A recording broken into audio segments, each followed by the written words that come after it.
नमस्कार दोस्तों, पीसीएस पाठशाला में आप सभी का स्वागत है।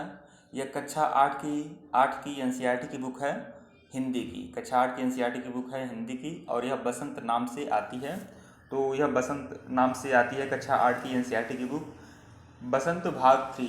अब भाग 1 और भाग 2 जो चलता है वो कक्षा 6-7 में चलता है, तो भाग 3 जो चलता है बसंत भाग 3 यह कक्षा 8 में चलता है। यह एनसीईआरटी की बुक है, हिंदी की पाठ्य पुस्तक। तो यह आप लोग देख सकते हैं, और आप जानते ही हैं कि एनसीईआरटी जो है किसी परिचय की मोहताज नहीं है, और ये एनसीईआरटी की जो किताबें होती हैं बहुत ही बोधगम्य होती हैं। देखिए यहाँ पर जो इसका प्राइस दिया हुआ है 65 रुपया दिया है। कहीं दुकान पर जाएंगे तो हो सकता है कि इसका अंकित मूल्य जो लिखा रहता है वही लेते हैं सब, या तो कहीं कहीं डिस्काउंट देते हैं, तो यह अलग बात है। लेकिन अगर आप लोग ऑनलाइन लेंगे तो यह सस्ता में पड़ेगा, और कम से कम दुकान से सस्ता ही पड़ेगा। तो कुछ दिन बाद मैं आपको लिंक भी दे दूंगा कमेंट बॉक्स में, जहां से आप लोग ऑनलाइन परचेज कर पाएंगे और आपको इसका जो कीमत है वो मार्केट से सस्ता पड़ेगा। तो यह बसंत नाम से जो बुक है एनसीईआरटी की, यह मैं आप लोग को दिखा रहा हूँ। तो देखिए दोस्तों, आप लोग जानते ही हैं कि एनसीईआरटी क्यों पढ़ना चाहिए और एनसीईआरटी पढ़ना क्यों ज़रूरी है और किस लिए ज़रूरी है, यह सब आप लोग जानते ही होंगे अगर आप लोग एनसीईआरटी पढ़ रहे हैं तो। इससे आप लोग अवगत भली बात होंगे। इस संघ लोक सेवा आयोग या राज्य लोक सेवा आयोग की परीक्षा की तैयारी कर रहे हैं, या फिर सेंट्रल गवर्नमेंट की जितनी भी परीक्षा की तैयारी कर रहे हैं, चाहे एमबीएस टीजीटी पीजीटी हो, केवीएस टीजीटी पीजीटी हो, दिल्ली टीजीटी पीजीटी हो, या कोई भी बड़ी परीक्षा जो सेंट्रल लेवल की परीक्षा होती है उसमें भी वह भी एनसीईआरटी बेस होता है।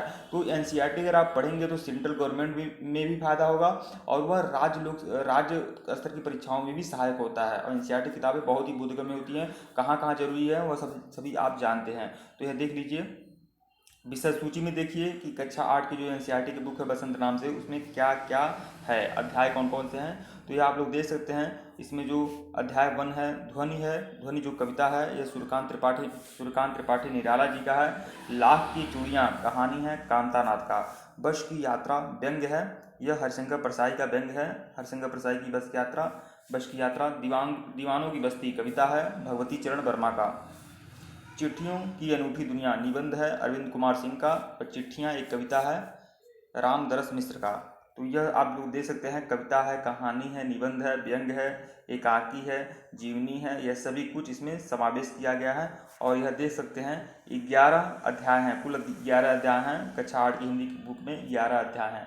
तो देखिए दोस्तों, हम आपसे क्यों कह रहे हैं कि अगर आपका हिंदी सब्जेक्ट है तो आपको यह बुक पढ़नी ही चाहिए। अगर हिंदी सब्जेक्ट नहीं भी है, अगर आप संघ लोक सेवा आयोग या राज्य लोक सेवा आयोग की परीक्षा की तैयारी कर रहे हैं, या फिर ऐसी परीक्षा की तैयारी कर रहे हैं जहाँ हिंदी आ रहा है, तो उसके लिए भी पढ़नी बहुत ज़रूरी है। यह बात आप लोग जान लें।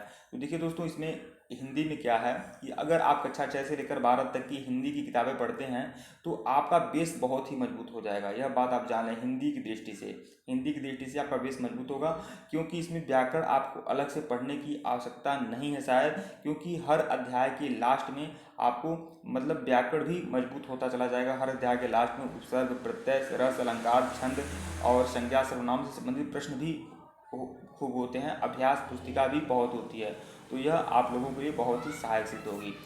ठीक है दोस्तों, वीडियो को लाइक और शेयर जरूर करिएगा। इसके पहले का वीडियो नहीं देखे हैं तो प्लेलिस्ट में जाइएगा, एनसीईआरटी बुक रिव्यू के नाम से प्लेलिस्ट बनी हुई है। अगर आप ऑनलाइन परचेज करना चाहते हैं तो कुछ दिन बाद कमेंट बॉक्स में लिंक दे दूंगा, जिससे आप लोग ऑनलाइन परचेज करेंगे तो मार्केट से इसका मूल्य कम आप लोग को लिया जाएगा। अगर यह पीडीएफ लेना चाहते हैं तो डिस्क्रिप्शन में हमारा ऑफिशियल व्हाट्सएप नंबर है, आप लोग हमारा ऑफिशियल व्हाट्सएप नंबर पर संपर्क करिएगा। मैं आप लोग को टेलीग्राम चैनल पर जोड़ दूंगा, जहां पर कक्षा 6 से लेकर 12 तक की एनसीईआरटी की जितनी भी किताबें हैं हिंदी और इंग्लिश मीडियम दोनों की वहां पर उपलब्ध होंगी। वीडियो को लाइक और शेयर जरूर करिएगा दोस्तों। धन्यवाद आप लोग को।